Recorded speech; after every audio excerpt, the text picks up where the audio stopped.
बड'लेण्ड रादाब नायगिरि बयनिसिमबो फुंबिलिनि गोजोन हामलायथि बावहरबाय। दिनै 11 फेब्रुआरि 2026 इं मायथाइनि सानसेनि फान्जामुथियाव थानाय राशिफोरखौ फरायथिनो लाबाय। मेष राशि, फिसानि सोलोंथाइखौ लानानै जिंगासिगोन, गोबां राहा नागिरबायगोन, गोसोआ थाथेरनो हायै जागोन।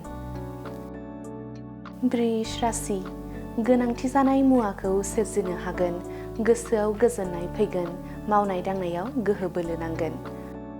मिथुन राशि, गोसोनि साननाय लुबैनायखौ मोनफुंगोन, गोसोआव अहंखार आखु हाबनो हागौ, गावनि साननायफोरखौ दबथायनो नाजानांगोन।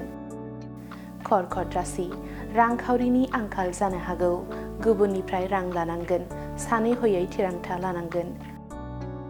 सिंह राशि, साना बायदि गोमोथाव जाथायजों बुंफबनाय जागोन, गोसोनि साननायखौ जाफुंहोनो गोब्राब मोनगोन, देहाया मेंग्लिनाय मोनगोन।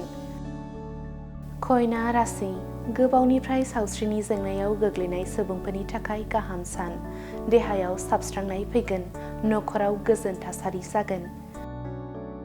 तुला राशि, साना जेंना गोनां, बेसेन गोसा मुवा बेसादखौ जोथोन लानांगोन, रांखौ सानै हयै बाहायनांगोन।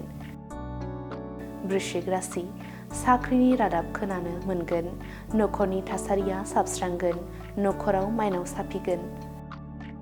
धनु राशि, गोसोआ उरां फारां जागोन, आंगो सुबुंजों सोमोन्दोआ गावस्रालायनो हागौ, गोसोखौ दबथायना थानांगोन। मकर राशि, गावनि गोरोन्थिखौ गनायनानै लानो साहस मोनगोन, सैथो आखुनि थाखाय सुबुंफोरजों अनसायजागोन, मान बांगोन।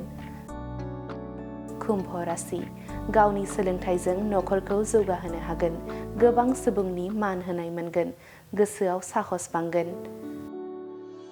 मीन राशि, थांखि लानायाव सौहैनो गोब्राब नाजानांगोन, गावनि सायाव फोथायनाय लाखिनांगोन, खस्थ' खालामनांगोन। दिनैनि राशि फरायथिनाया एसेनोसै। बेजों लोगोसेनो दिनैनि साना बुहुमनि साफ्रोमबो सुबुंफोरनि थाखाय गाहाम जाथों, बेनि थाखाय बड'लेण्ड रादाब नखरनि जानानै इसोरनि खाथियाव आरज गाबनाय थाबाय। गोजोन्थों।